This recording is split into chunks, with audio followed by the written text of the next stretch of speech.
하나님 말씀은 요한복음 1장 14절 말씀입니다. 말씀이 육신이 되어 우리 가운데 거하심에 우리가 그의 영광을 보니 아버지의 독생자의 영광이요 은혜와 진리가 충만하더라. 아멘. 오늘 말씀의 제목은 은혜와 진리이신 예수님이라는 그런 제목입니다. 어제는 저희 사돈, 저희 우리 딸의 에스더 전도사 시아버지 팔순이 되셔서 저희 초대해서 잠깐 다녀온 적이 있습니다. 그러면서 그곳에 가서 그 삼촌도 있고 이렇게 한데 보면서 수년 전에 일이 생각이 났습니다. 저희 딸아이가 이제 임신을 했는 상태인데, 그런데 그 고모님이 계셨는데 이 고모님이 우리 딸아이를, 그러니까 에스더 전도사를 참 많이 사랑했어요. 그런데 병원에 입원하셔서 아주 중한 병에 암에 걸려서 걸리게 됐습니다. 그래서 이제 병원에도 가고 이렇게 했는데 나중에 가서 굉장히 심하게 되고 이랬을 때는 이제 가려고 하더라도 시집에서 임신이 많이 애가 큰 상태가 되었으니까 오지 말아라고 해서 못 가고 있던 그런 상태였습니다. 그런데 저희 아내가 이 영혼 구원에 대한 열정이 참 대단한 아내죠. 그래서 저희 아내가 에스더한테 그렇게 물었습니다. 고모한테 가서, 최근에 가서 네가 그분을 만나서 복음을 전가한 일이 있니? 이러니까 시집에서 오지 말라고 해서 병원에 가지를 못하고 있다고. 그 이야기를 듣고 나서 저희 아내가 그런 소리 하지 마라. 아무리 그분이 신앙교회 오래 다녔다 한다 하더라도 그렇더라도 연세 많은 분들, 이런 분들은 복음의 정립이 정확하게 안 될 수 있는데 가서 확실하게 진단을 해라. 이렇게 해서 저희 딸이 듣고 나서, 그리고 바로 그 다음날 남편과 함께 고모님이 계시는 데로 갔습니다. 그럴 때 온 시집 쪽의 가족들이 그 자리에 다 있었는데 깜짝 놀랐죠. 왜냐하면 오지 말라고 했는데 왔던 것이에요. 그런데도 불구하고 그 고모님이 너무 이제 기뻐했던 것이에요. 그럴 때 저희 에스더 전도사가 그 시고모에게 묻습니다. 고모님, 만약에 오늘 세상을 떠나신다 하더라도 천국 가실 확신이 있으십니까? 이렇게 물으니까 그 시고모님이, 그래, 나 천국 갈 수 있다. 그래요? 그럼 어떻게 천국 갈 수 있습니까? 물으니까 예수 믿기 때문에. 예수님이 십자가에 못 박혀 죽으신 것이 내 죄를 위해 죽으신 것을 내가 확실히 믿기 때문에. 확실한 일인 것이죠. 그러면서 이 고모님이 에스더와 에릭 남편을 너무 사랑했던 거예요. 그 집에는 자식이 없고 이 조카를 아들과 같이 그렇게 생각하면서 사랑을 많이 했어요. 그러면서 갑자기 우리 사위 에릭한테 유언장을 만들어 달라고 그랬어요. 왜냐하면 변호사니까, 특별히 이제 유상관계 전문 변호사고 이러니까 너 혹시 유언장을 작성할 수 있으면 바로 이 자리에 작성해 달라고 그랬어요. 그래서 차에 가서 서류를 들고 와서 유언장을 작성했어요. 유언장을 작성하니까 자기가 지금까지 살던 집을 에릭과 에스더한테 이름으로 옮겨줘 버린 거예요. 그거 옮겼다고 말씀드린 것이 아니라 그날 밤에 이분이 세상을 떠나셨습니다. 제가 그러면서 그것을 오늘 아침에도 저희 아내와 아침을 먹으면서 어제 만났던 그 이야기를 같이 하면 느끼는 게 뭐냐면은 영혼 구원에 대한 열정. 저희 아내가 에스더에게 지체하지 말고 바로 가서 그분의 영혼이 너무나 안타까웠기 때문에 실제로 구원받은 게 확실하니, 네가 전도사인데 아무리 병원에 오지 말라 한다 하더라도 안 갈 수가 있냐? 그러면서 가라고 했을 때 가서, 그리고 다시 복음을 전거하고 그리고 확신을 하게 돼서 이분이 거기서 너무 기쁘게 계시다 그날 밤에 돌아가시는 거예요. 그것을 보면 느끼는 게 뭐냐면 하나님께서는 우리 영혼 구원에 대해서 우리가 마음의 열정을 쏟는 것을 너무 기뻐하는 거예요. 사랑하는 성도님들, 주위에 있는 분들에게, 형제자매들, 주위 분들에게 우리가 영혼 구원에 대한 이러한 애틋한 마음, 열정적인 마음을 가져야 됩니다. 그러면 하나님 그 사람 축복해 주셔요. 얼마 전에 오하이오주의 한 도시에 675명의 사람을 대상으로 어떻게 하면 사람이 천국에 갈 수 있습니까? 이런 설문조사를 했습니다. 그런데 놀랍게도 그 중에 85%의 사람이 성경과는 전혀 관계없는 엉뚱한 대답을 했습니다. 어떤 사람은 이야기하기를 교회 등록하고 예배에 빠짐없이 참석하게 되면 천국 갈 수 있다, 이렇게 대답했어. 또 어떤 사람은 선한 삶을 살면 천국 갈 수 있다. 또 어떤 사람은 성경을 읽으면 천국 갈 수 있다. 또 어떤 사람은 노력을 많이 하면 갈 수 있다. 또 어떤 사람은 어떤 종교든지 열심히 믿으면 갈 수 있다, 이렇게 대답했습니다. 모두가 다 잘못된 그러한 대답이죠. 교회를 아무리 나오더라도, 성경을 아무리 읽더라도, 아무리 선하고 착한 일을 했다 하더라도, 아무리 종교를 열심히 믿는다 하더라도 이것은 다 소용없는 것이요. 그러면 우리가 어떻게 구원받는 것입니까? 나를 위해서, 내 죄를 위해 십자가에 못 박혀 죽으신 예수 그리스도를 내 구주로 모셔드려야 되는 것이요. 고린전서 15장 3절에 4절에 보면 가장 확실한 복음이 나와 있습니다. 사도 바울이 말씀하는 것이죠. 사도 바울이 다메섹 도상에서 예수 그리스도를 만나고 나서 내가 받은 것을 먼저 너에게 전하노니, 사도 바울이 받았던 구원을 내가 너에게 전하노니, 이 복음이 뭐냐면 이는 성경대로 그리스도께서 우리 죄를 위하여 죽으시고 장사 지낸 바 되셨다가 성경대로 사흘 만에 다시 살아나사 예수 그리스도의 십자가의 보혈을 믿고 예수님께 죽으시고 3일 만에 부활하신 것을 믿는 것이 복음인 것이에요. 아멘. 사도행전 4장 12절에 보면 다른 이로서는 구원을 받을 수 없나니 천하 사람 중에 구원받을 만한 다른 이름을 우리에게 주신 일이 없음이라 하였더라. 천하 인간에게 구원받을 만한 다른 이름을 주신 적이 없는 것이요. 그렇기 때문에 다른 이름, 다른 철학이나 다른 종교로서는 구원을 절대 받을 수가 없는 것이요. 오직 구원은 오직 예수께서 말씀하신 대로 내가 길이요 진리요 생명이니 나로 말미암지 않고는 아버지께로 올 자가 없느니라. 일반 종교에도 죄를 깨달을 수는 있습니다. 불교가 그렇다고 생각합니다. 설문지에 의하면 한국 불교계의 가장 존경받는 스님으로는 성철 스님, 그 다음은 원효대사, 그리고 법정 스님으로 이어진다고 합니다. 근데 우리가 알고 있듯이 이 성철 스님은 10년 동안 눕지 않고 잠을 자며 돌을 닦았습니다. 16년 동안 솔잎가루와 살가루만 먹었습니다. 그리고 득도하는 데 지장이 있다고 해서 사람들을 암자에 철망을 치고 나서 가까이 오지 못하게 하고 혼자서 돌을 닦았습니다. 정말 대단한 분인 것이죠. 많은 깨달음이 있었습니다. 그런데 이분이 마지막 세상을 떠나기 전에 유언인 열반송에 보면 이렇게 기록되어 있습니다. 그 고백을 보면은 이분이 마지막에 영계를 봤던 것이죠. 득도하신 분이에요. 생평기광 남력은 한평생 남녀무리를 속여 미치게 했으니 80평생 동안 내가 사람들에게 잘못 가르쳤다는 거죠. 미천과업 죄업 과수미, 그 죄업이 하늘에 미쳐 수미산보다 더 크다. 활람압이 한만단, 산채로 지옥불에 떨어지니 그 한이 만갈래나 된다. 일륜 토홍 괴백산, 한 덩이 붉은 해가 푸른 산에 걸렸도다. 그런데 그는 죄를 깨닫기는 했지만 죄에 대한 해결점을 찾지를 못했습니다. 모든 종교의 문제점이 바로 여기에 있는 것이에요. 인간이 수양을 많이 하게 되면 영적으로 어느 경지에 이르게 될 때에 범인이 보지 못하는 것을 보게 되고 알지 못하는 것을 알게 됩니다. 마치 죽는 날을 아는 것과 마찬가지인 것이요. 그런데 깨닫기는 했는데 그 죄에 대해서 어떻게 해결해야 될지, 어떻게 구원받을지는 알지 못하는 것이요. 너무 안타까운 그런 일인 것이요. 그런데 우리 기독교는 죄를 깨닫는 것은 우리가 참선하고 고행을 해서 깨닫는 것이 아니라 하나님의 영이신 성령께서 우리를 깨닫게 만들어 주시는 것이요.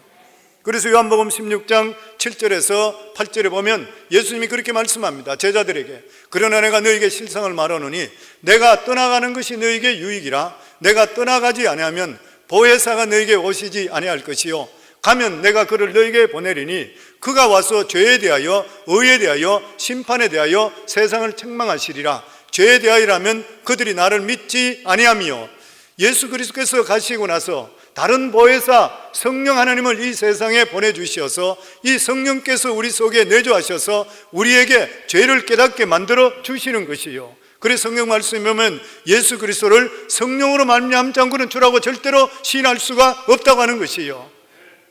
예수님을 주라고 시인하세요? 네. 그렇다면 우리 속에 성령 하나님이 계시기 때문에 그런 것이요, 이게 얼마나 귀한 일인지 모르는 것입니다.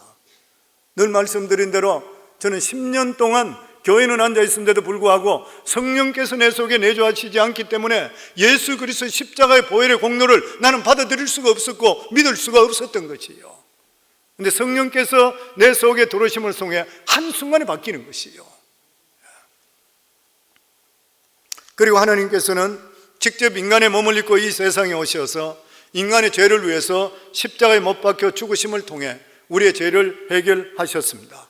그래서 로마서 5장 19절을 보면 한 사람이 순종치 아니함으로 많은 사람이 죄인 된 것 같이 아담과 하와가 하나님께 범죄함을 통해서 많은 사람 죄인 되어버렸어요.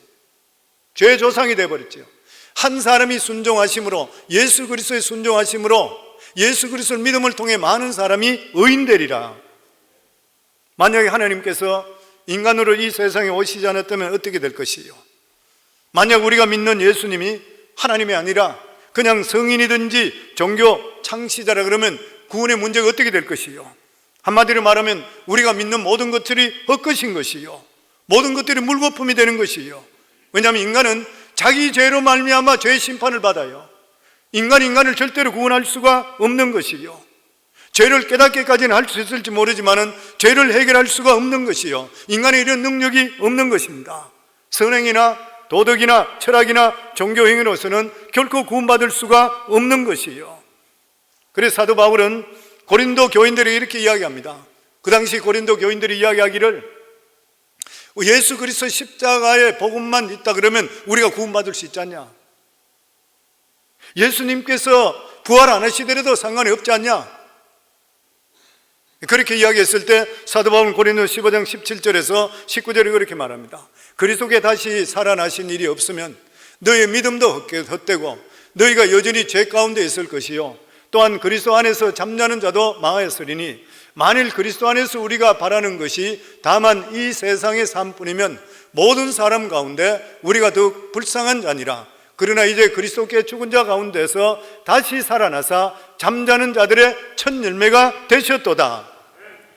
예수님께서 십자가에 못 박혀 죽으시고 그리고 나서 3일 만에 다시 부활하신 것은 우리 죄를 청산하셨다는 것을 확신시켜 주시기 때문에 예수 그리스도의 부활이 없다면 예수님도 죄 가운데 죽을 수가 있다는 거예요. 죄에서 구원은 죄 없으신 분이 우리 죄를 위해서 대신 죄가를 치러 주셔야 되는 것이에요. 이 세상에 죄 없는 사람은 아무도 없는 것입니다. 그런데 죄 없으신 하나님이신 예수님께서 이 세상에 오셔서 우리를 위해서 죽으셨는 것이요, 그렇기 때문에 예수님만이 죄의 해결자인 것입니다. 구원은 예수 그리스도를 믿는 믿음으로 이루어지게 되는 것이요, 그래서 구원은 우리가 참선하고 고행하고 있는 것이 아니라 하나님께 주시는 무조건적인 선물인 것이요, 행하기 결코 될 수가 없는 것입니다. 그래서 에베소서 2장 8절에 9절 말씀 같이 읽겠습니다. 너희가 그 은혜를 인하여 믿음으로 말미암아 구원을 얻었나니 이것이 너에게서 난 것이 아니요 하나님의 선물이라. 행해서 난 것이 아니니 이는 누구든지 자랑치 못하게 함이니라. 행위는 구원받은 자들의 열매인 것입니다. 예수님께 말씀하시기를 네가 나를 사랑하느냐? 네가 나를 사랑한다면 내 계명을 지킬 것이라. 예수님 사랑하시죠? 사랑하시면 예수님 계명을 지키는 거예요. 뭐예요 예수님 계명? 하나님 사랑, 이웃 사랑이에요. 그렇기 때문에 우리 삶은 예수님을 정말 사랑한다면 내 삶, 모든 삶 전체의 초점이 예수님께 맞춰져야 되는 것이고 하나님께 기뻐하실까 않을 것을 먼저 생각할 수가 있어야 되고 항상 우리 삶이 신앙 중심, 예배 중심, 말씀 중심, 기도 중심으로 살아야 되는 것이요. 또 뿐만 아니라 이웃을 내 몸같이 사랑하라 했으니까 주위 사람들을 위해서 거짓말하지 말아야 되고 시기하지 말아야 되고 질투하지 말아야 되고 욕심내지 말아야 되고 정말 주님을 사랑한다면 우리 삶 속에 이러한 열매가 맺힐 수가 있어야 되는 것입니다. 행위는 우리 자신을 절대적으로 구원할 수 없고 그리고 율법으로도 우리를 구원할 수가 없어요. 율법으로 결과적으로 우리 행위가 절대 만족시킬 수 없어요. 왜냐하면 율법으로 구원받을 자가 아무도 없기 때문인 것이에요. 그래서 로마서 3장 20절에 보면 그러므로 율법의 행위로 그 앞에 의롭다 하심을 얻을 육체가 없나니 율법으로는 죄를 깨달음이라. 요한복음 1장 17절에 보면 율법은 모세로 말미암아 주어진 것이요 은혜와 진리는 예수 그리스도로 말미암아 온 것이라. 율법은 모세가 시내산에서 하나님께로부터 받아서 백성들에게 주었습니다. 인간이 범죄했는데도 불구하고 자기가 범죄한 것을 깨닫지를 못하는 것이요, 그래서 율법을 통해서 우리 인간이 자기 자신을 돌아보게 만들어 주시는 것이요. 왜냐하면 인간은 오만하기 때문에 내가 무슨 죄를 지었냐, 나는 죄 지은 적이 없다, 나는 법 없이도 살 수 있다, 나는 누구보다 깨끗한 사람이라 이렇게 주장하는 것이요. 근데 율법은 거울과 똑같은 것입니다. 자기 얼굴에 더러운 것이 묻혀 있으면 자기는 몰라요. 밥 먹을 때 뭐가 붙어 있다 하더라도 자기는 몰라. 옆 사람 이야기해줘야 아는 것이에요. 율법이 똑같은 것입니다. 율법은 자기가 몰라요. 내가 지금 이게 죄인지 아닌지. 근데 율법에 보면 그것이 죄라고 하는 것이요. 그래서 계명을 알아야지 죄가 무엇인지 우리가 알 수 있게 되는 것이요. 그래서 로마서 7장 13절부터 보면 이런 말씀이 있습니다. 그런즉 선한 것이 내게 사망이 되었느냐? 그럴 수 없느니라. 오직 죄가 죄로 드러나기 위하여 선한 그것으로 말미암아 나를 죽게 만들었으니 이는 계명으로 말미암아 죄로 심히 죄되게 하려 함이라. 그러니까 율법이라는 것은 우리의 이 결점을 두터내고 그리고 정죄하고 심판할 따름이지 율법으로서는 결코 구원을 얻을 수가 없는 것이요, 구원은 오직 은혜로서 얻을 수 있게 되는 것입니다. 요한복음 8장에 보면 예수님께서 성전에 갔었어요. 성전뜰에서 그들에게 말씀을 전가했습니다. 그러고 있을 때에 바리새인 그리고 사두개인들 그리고 율법사들 이런 자들이 현장에서 가늠한 여인을 잡아와서 끌고 왔습니다. 이 여인은 머리도 틀어져 있고 두렵고 죽음에 대한 공포가 가득했습니다. 그랬을 때 예수님 앞에 와서 이 율법사들, 교법사들이 예수님이 말하기를 율법대로 한다면 7계를 범했으니까 이 여인은 돌로 쳐 죽이라 그랬습니다. 당신은 어떻게 하겠습니까? 그래서 예수님께 다른 말씀하지 않으시고 바닥에 글을 적었습니다. 무슨 말을 적은지는 정확히 알 수 없어요. 그러다 또다시 그들이 재촉합니다. 예수님, 지금 이 여인이 간음을 했어요. 현장에 간음한 걸 잡아왔어요. 당신 왜 자꾸 지체하고 있습니까? 빨리 말하세요. 우리가 어떻게 처리해야 됩니까? 율법에는 돌로 쳐라 그랬어요. 그러니까 예수님께 일어나셔서 그들을 보면서 죄 없는 자가 먼저 쳐라. 그리고 다시 앉으셔서 글을 적습니다. 어떤 분들은 십계명을 적었을 것이라, 아니면 그 중에 제일 소리 지르는 사람의 있던 죄들, 거짓말한 거, 나쁜 짓 했는 거 적고 있었을 것이라. 사람들의 양심이 찔리기 시작했습니다. 죄 없는 자가 누가 있어요? 그러니까 한 사람 두 사람 돌을 두고 떠나길 시작했습니다. 한참 있다가 나중에 예수님 그 여인에게 묻습니다. 너를 정죄하는 자가 어디 있느냐? 그러니까 그때서 이 여인이 정신이 나가 있다가 주위를 둘러보니까 아무도 없고 돌더미만 쌓여 있는 거예요. 주님, 아무도 없습니다. 그러니까 예수님께 말씀하시기를 나도 너를 정죄하지 아니하노니 다시는 죄를 짓지 말라. 예수님께서 이 여인에게 면죄를 주셨습니다. 예수님께서 이 여인을 면죄를 준 것은 예수님께서 계명을 어기는 것이잖아요. 7계명에 의하면 현장에 간호한 자는 반드시 돌로 쳐 죽이라고 그랬습니다. 그러면 예수님은 율법을 어기도 되는 것인가요? 절대 그럴 수 없죠. 왜냐하면 예수님께서는 율법을 어기려고 이 세상에 오신 분이 아니신 것이요. 마태복음 5장 17절에 보면 내가 율법이나 선지자나 폐하러 온 줄로 생각하지 말라. 폐하러 온 것이 아니라 완전케 하기 위해서라고 했습니다. 예수님은 율법을 폐하기 위해 오신 것이 아니라 율법을 완전케 하기 위해서인 것이요. 만약에 예수님이 아니시고 사람이 이 여인에게 이 여인을 사할 수 있고 율법을 어기면서 사할 수 있으면 절대 할 수 없습니다. 왜 그러냐면 이 계명에 대한 7계명에 대해서는 돌 맞아 죽어야 돼요. 근데 예수님께서는 용서해 줬던 이유가 뭐냐면 이 여인을 대신해서 그 십자가에서 대신 그 죄를 짊어지시고 십자가에 죽으시기 때문에 예수님이 말씀할 게 있었던 것이에요. 예수님이 이 여인을 용서할 수 있었던 것은 예수님께서 이언의 형벌을 위해서 대신 죽으시기 때문에 율법을 완성하심을 통해 이 의인에게 용서가 가능했던 것입니다. 그러니까 예수님은 우리 모든 사람들의 죄, 자범죄부터 해서 원죄부터 해서 우리의 모든 죄들을 위해서 십자가에 못 박혀 죽으심을 통해 요한복음에 나와 있는 이 가늠한 여인과 같이 우리 삶 속에 이 많은 죄들도 예수 그리스도께서 우리를 위해 십자가에 죽으심을 통해 과거의 죄, 현재의 죄, 미래의 죄까지 다 해결해 주셨는 것이요. 그렇기 때문에 죄를 용서할 수 있는 분은 오직 죄 없으신 예수 그리스도밖에 없는 것이요. 이게 바로 은혜인 것입니다.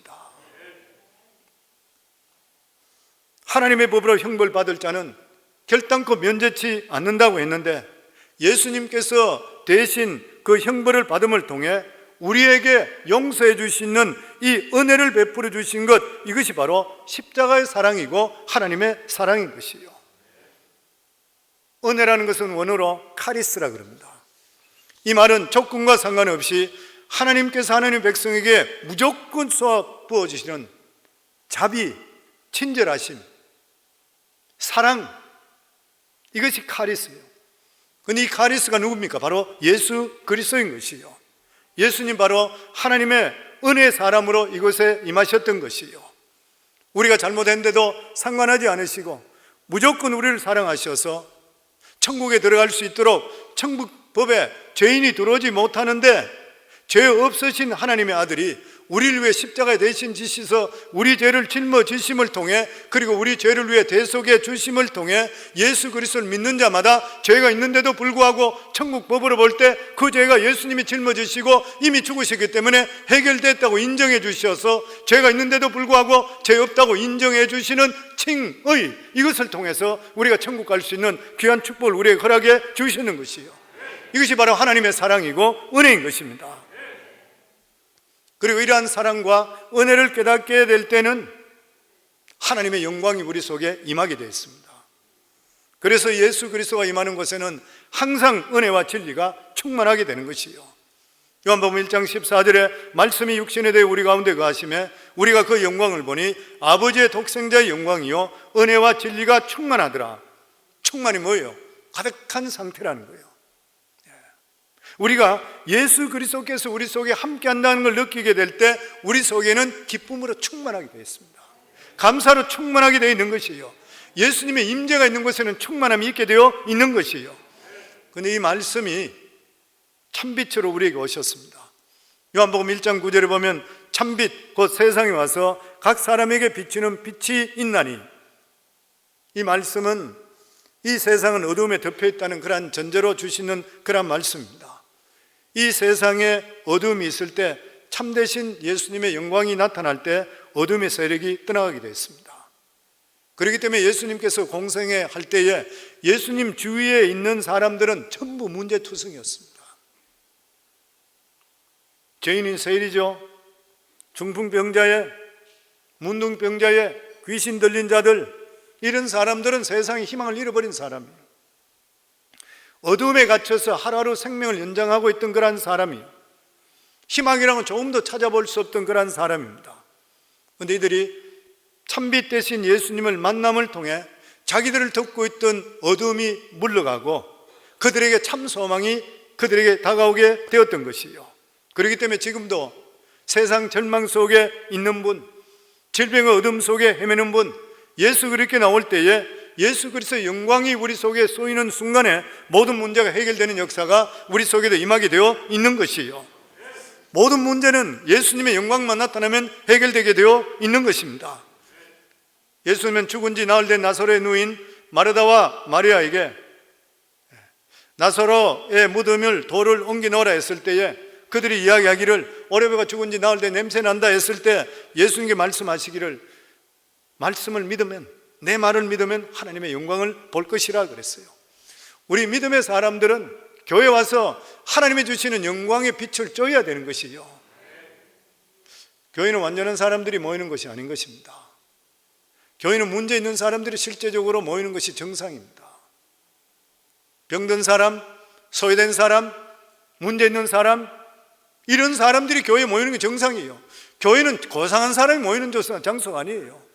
성경을 보면 교회는 모두 다가 어렵고 힘들고 문제있던 사람이요.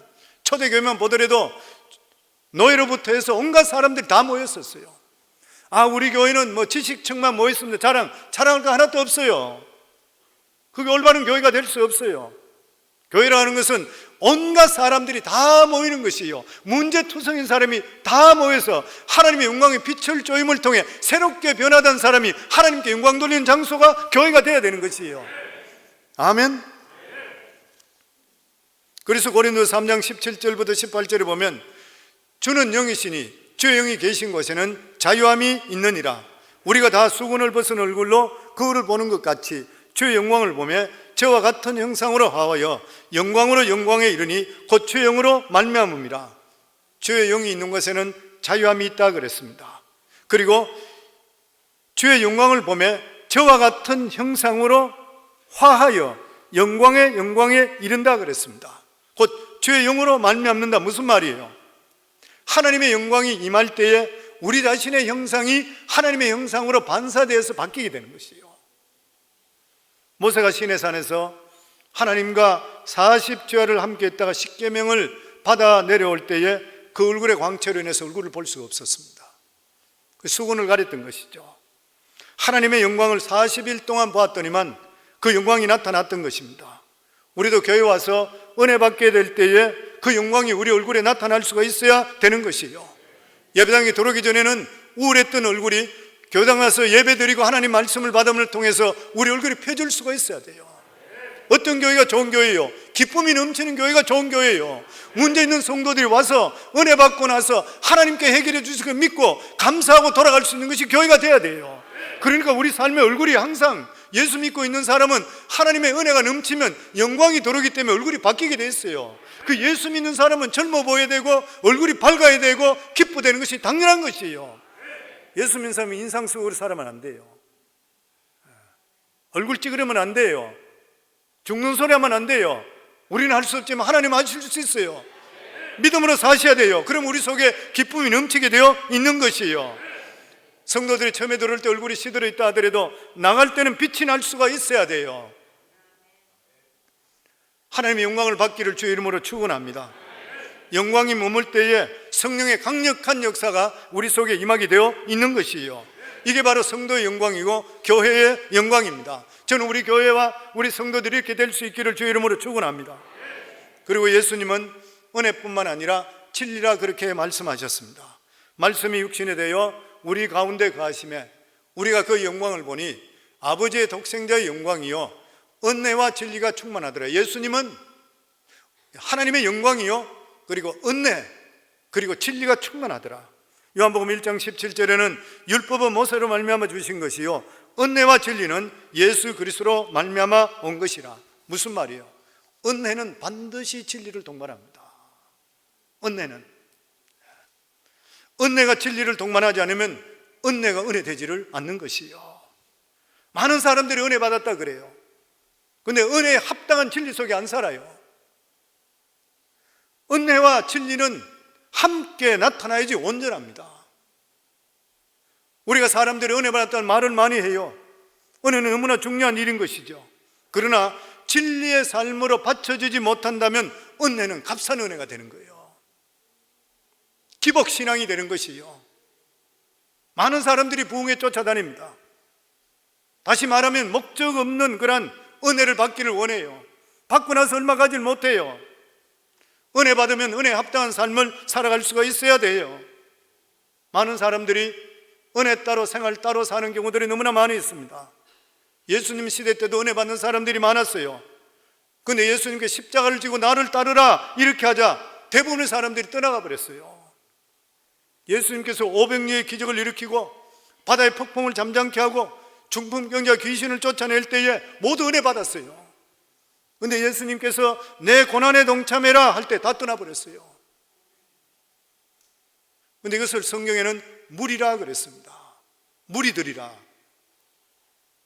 이들에게는 예수님에 대한 헌신이나 회개보다 교회 나와서 그냥 좋은 말 듣고 기분 좋게 예배 드리고 돌아가서 평상시와 같은 변함없는 삶을 사는 것이 편한 것이에요. 변경하고 싶지를 않아요.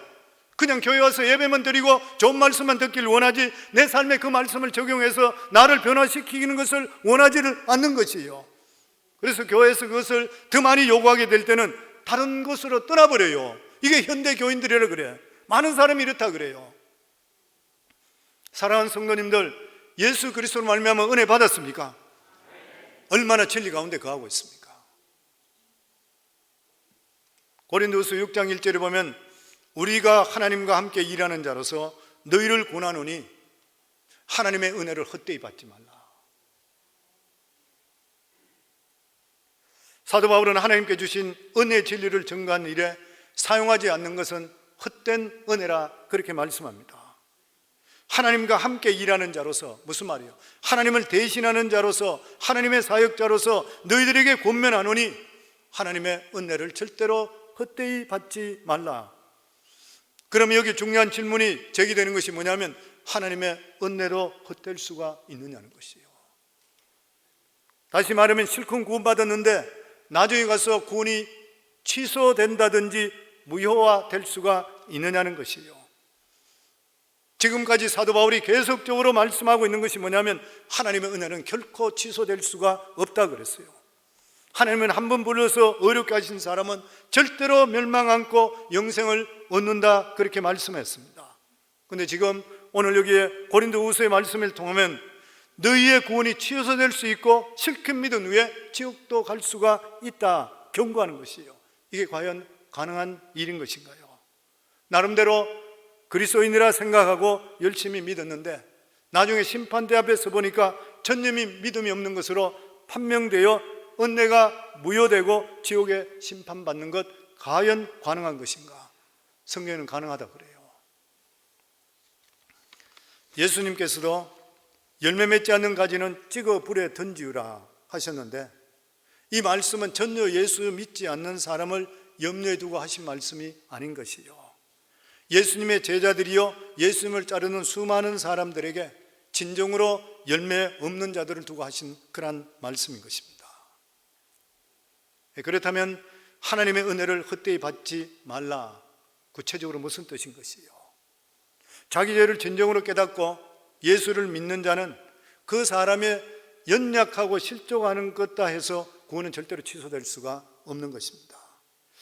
하나님께서는 우리를 완전하다 해서 우리를 부르신 것은 결코 아닌 것이요. 우리가 예수 믿는데도 불구하고 우리 속에는 여전히 무서운 죄성이 있는 것이요. 우리는 자주 넘어질 수밖에 없는 것이요. 그러므로 그렇다 한다 하더라도 우리는 순간순간 주님의 도움이 필요하고 세월이 가면 갈수록 주님께 더 매달리는 것, 이런 일을 한다고 해서 결코 주님께 버림받지는 않는 것이요. 어떤 사람이 버림받습니까?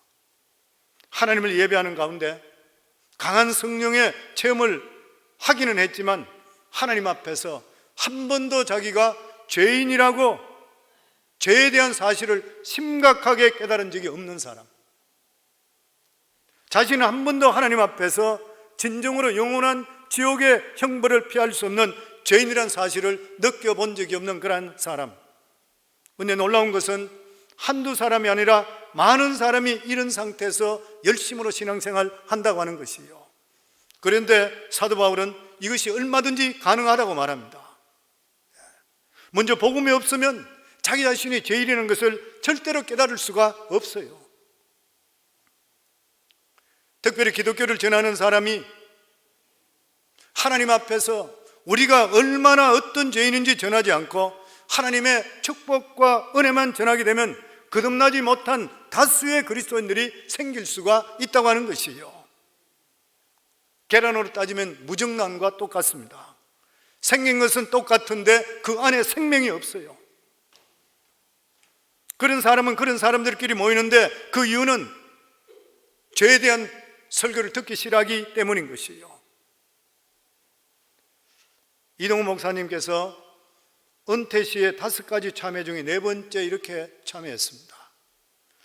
올곧게 살아가지 못하는 성도들, 교회 내 부유한 기득층에 대하여 그들이 상처받을 것을 두려워해 회개를 촉구하고 예언자적인 설교를 제대로 하지 못한 일, 아마 이것은 어느 목회자든지 갖는 그런 마음이라 생각됩니다.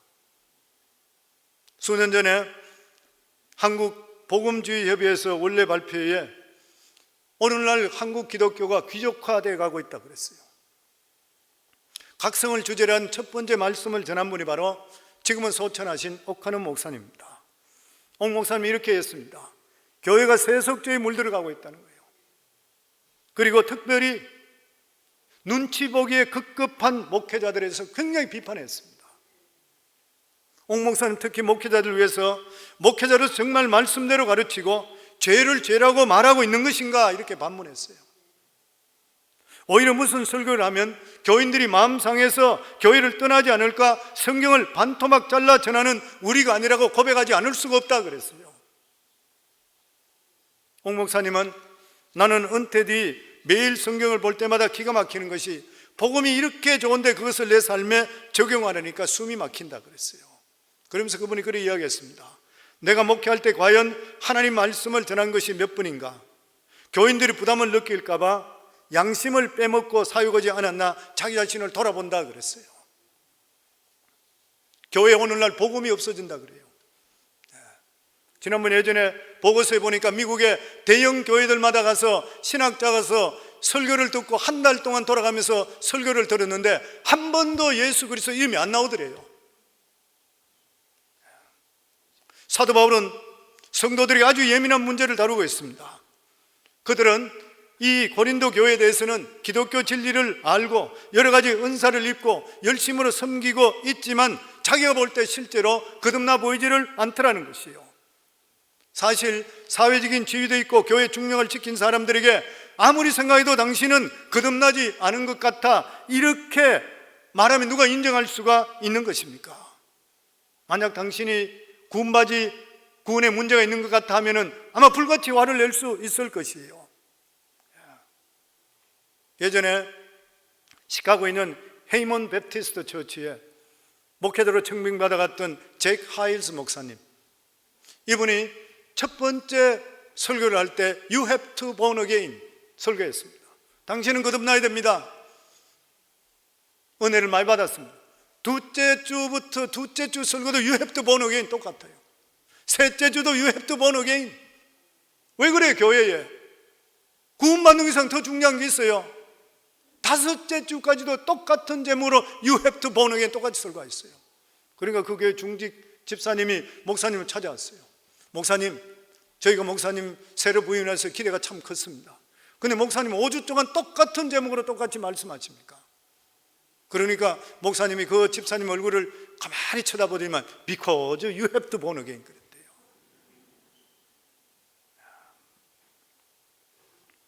예수님은 한평생 율법을 가르치고 사회주로 존경받던 니고데모가 밤에 찾아왔을 때에 네가 거듭나지 않으면 하나님 나라를 볼 수 없다. Because you have to born again 그랬어요. 사랑하는 성도님들, 예수 그리스도께서 내 생명의 주인이 되시고 예수 그리스도께서 내 주인이 되시고 예수 그리스도께서 나의 구원자 되신 것을 확실히 시인하시는가요? 우리가 죽으면 천국 가는 것을 확실히 인정하시는가요? 하나님이 살아 계시고 예수 그리스도로 말미암아 구원받은 것을 믿으시는가요?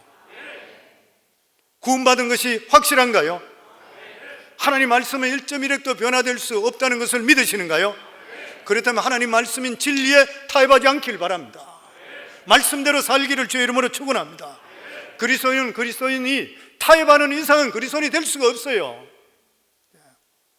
그리스도인이 타협하는 그 순간부터 교회 와서 그냥 은혜만 받고 살아가는 삶은 하나님 말씀 상관없이 내 마음대로 사는 것은 그리스도인이 될 수가 없는 것이에요.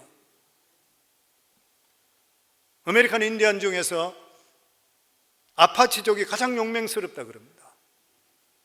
이 아파치족이 총을 가지게 됐을 때 신철귀몰하게 게릴라전에서 거장들이 돼서 백인들이 너무나도 큰 고통을 당했다 그래요. 그래서 미국 정부가 어떻게 저들을 회유할까 생각하다가 두 가지 정책을 서기 시작했다 합니다. 그 첫 번째가 거대한 땅을 주면서 평화롭게 살아라, 인디안 레저베이션이죠. 보호구역을 만들어줬습니다. 이 넓은 땅 아무도 들어가지 않고 너희들이 마음대로 사용해라, 보장해준다. 그리고 두 번째가 뭐냐면은 매월 먹을 것을 공급해주고 보조금을 지급했습니다. 가족당 1,500불, 그 당시에 엄청 쓰는 돈이죠. 이렇게 아파치족들에 주고 나서 그 뒤에 아파치 인디아는 무력화되기 시작했습니다. 저들은 더 이상 일할 필요가 없고 무장할 이유가 없어졌습니다. 그러면서 그들은 마약과 술독에 빠져버렸습니다. 강력한 아파치족이 무력화되어 버리고 만 것인 것이요, 타입이라는 것이 이렇게 무서운 것이요. 하나님의 백성도 진리, 하나님의 법도 가운데 살아갈 때 기상이 있고 생명이 있고 능력이 나타나요. 그러나 하나님의 백성이 말씀을 버리고 성령의 능력을 버려버리고 세상 사람과 같이 살게 될 때는 세상에 버려온 소금과 같이 사람들에게 지탄이 대상이 되고 아무 힘이 없는 소용없게 되는 것이에요. 오늘날 크리스찬들이 금방 크리스찬들이지 실제적으로 능력 없는 크리스찬들이 얼마나 많아요. 성령의 능력을 체험해보지 못한 사람, 성도님, 우리가 정인됐다 그런 것 같으면 정인이 뭐예요? 예수 믿고 구원받고 정인이 돼서 하나님의 살아계심을 증거한다 그러면 하나님의 살아계신 것을 봐야 되고 느껴야 되고 그리고 내 자신이 체험할 수 있어야 돼요. 정인된 삶을 살려면. 오늘 그렇게 살지 못하는 이유가 됐어요. 내가 확실히 예수 그리스도를 만나지 못했기 때문에 그런 것이에요. 정말 내가 구원받은 것이 확실하고 내가 천국 가는 게 확실하다면 하나님 말씀에 타협하면 안 돼요. 진리 가운데 사셔야 돼요. 그러면 하나님이 살려주셔요. 그리고 때를 얻든지 못 얻든지 이 귀한 복음, 이 복음을 전해야 돼요. 왜냐하면 죄라고 하는 것은 우리가 생각하는 것보다 훨씬 더 무겁고 무섭습니다. 왜 그렇습니까? 로마서 6장 23절에 보면 죄의 삭은 사망이래요. 멸망이래요. 멸망인 것이에요. 그런데 이 죄를 예수님께 대신 지시고 사망에서 건져주셨어요. 로마서 8장 2절 말씀을 보면 이는 그리스도 예수 안에 있는 생명의 성령의 법이 죄와 사망의 법에서 너를 해방하였습니다. 우리 같이 한번 들을까요? 이는 그리스도 예수 안에 있는 생명의 성령의 법이 죄와 사망의 법에서 너를 해방하였습니다. 아멘. 예수님께 십자가에 못 박혀 죽으시기 전에 다 이루었다 했어요. 테텔레스타. 내가 빚을 다 갚았다. 우리의 타고난 원죄부터 해서 자범죄, 우리의 모든 죄값을 예수님이 다 치루셨다 그랬어요. 모든 부채를 다 예수님이 청산하셨다 그랬어요. 이제는 오늘날 지옥 가는 것은 자기 죄 때문에 지옥 가는 것이 아니라 예수 그리스도를 믿지 않기 때문에 지옥 가는 것이에요.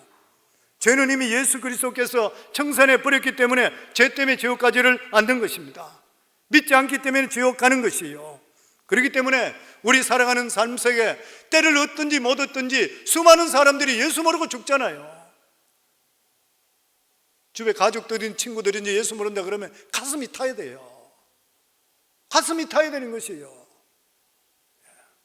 하나님을 진짜 안다면, 천국과 지옥이 진짜 안다면, 안 믿는 사람 모르는 것 같으면 그 사람 돈 보고 권력 볼 거 하나도 없어요. 죽으면 지옥 가잖아요. 그 사람 안타까우니까 복음 증거해야 되잖아요. 하나님이 살아계시고 천국과 지옥이 확실히 안다면. 돈을 뭐 때문에 벌어요? 공부해가 뭐예요? 복음 전해야 되고 진리를 전해야 되잖아요. 이런데 아낌없이 사용할 수가 있어야 돼. 예수 믿은 사람은. 강철왕 카네기는 그런 말을 했어요. 죽을 때 재산을 두고 가는 사람은 세상이 제일 어리석은 사람이에요. 예수 믿고 구원받은 하나님의 자녀가 하나님이 주신 물질들이나 하나님 주신 재능을 가지고 하나님이 기뻐하는 데 사용하지 못하고 자기만 위해서, 자기 자신만 위해서 살다가 남겨가는 진짜 부끄러운 일이잖아요. 천국이 있다면 어떻게 그렇게 살 수가 있는 것이에요. 인생에 복음만큼 더 귀한 것이 있어요. 마지막 순간에, 죽는 순간에 예수 믿고 구원받고 천국을 소유하기 위해서 더 중요한 것이 있어요. 이 세상 살아갈 때도 하나님께 축복해 주시지만 우리가 마지막 순간에 간다 생각해 보세요. 이보다 더 중요한 것이 있어요. 예수 믿으시죠? 그러면 우리가 복음을 소유한 자들인 것이에요. 우리 자신들을 스스로 평가할 수가 있으셔야 돼요. 세상 사람들은 돈 많고 명예 있고 이런 사람들이 최고라 생각해요. 근데 그들 앞에 우리가 주눅들 필요가 없는 일이, 우리한테는 돈도 없고 아무것도 없다 한다더라도 그러나 예수 그리스도가 나와 함께 하는 것이에요. 이상 더 귀한 일이 어디 있는 것이에요. 이게 있다면 세상을 담대하게 살아갈 수 있어요. 사랑하는 귀한 성도님들, 예수 믿고 구원받은 거 확실하시죠? 오늘 죽어도 천국 가실 확신이 있으신가요? 예수님 십자가에 못 박혀 죽으신 것이 내 죄를 위해 죽으신 것을 믿으세요? 예수님이 죽으시고 3일 만에 부활하신 것을 믿으세요? 예수님이 부활이 중요한 이유가 죄를 해결하시고 다시 살아남을 통해 예수님이 첫 번째 부활의 열매가 되심을 통해 우리도 부활한다는 것을 우리에게 가르쳐 주신 것이에요. 그렇다면 인생을 어떻게 살아야 돼요? 확실한 진리 안에 서 있다면 이 진리를 위해서 타협하지 않고 하나님 말씀 안에 온전히 거할 수 있는 우리의 삶이 될 수가 있으셔야 되고, 때를 얻든지 못 얻든지 살아계신 예수 그리스도를 증거할 수 있는 삶을 살아가야 되는 것이고, 나에게 허락하신 재능, 물질, 모든 것들, 나에게 주시는 지식, 이런 모든 것들을 통해서 복음을 전가하고 하나님이 기뻐하는 일에 대해서 우리가 모든 것을 투자할 수 있는 우리 성도들 돼서 정말 값진 인생, 복 있는 인생이 다 될 수 있기를 주 이름으로 축원합니다.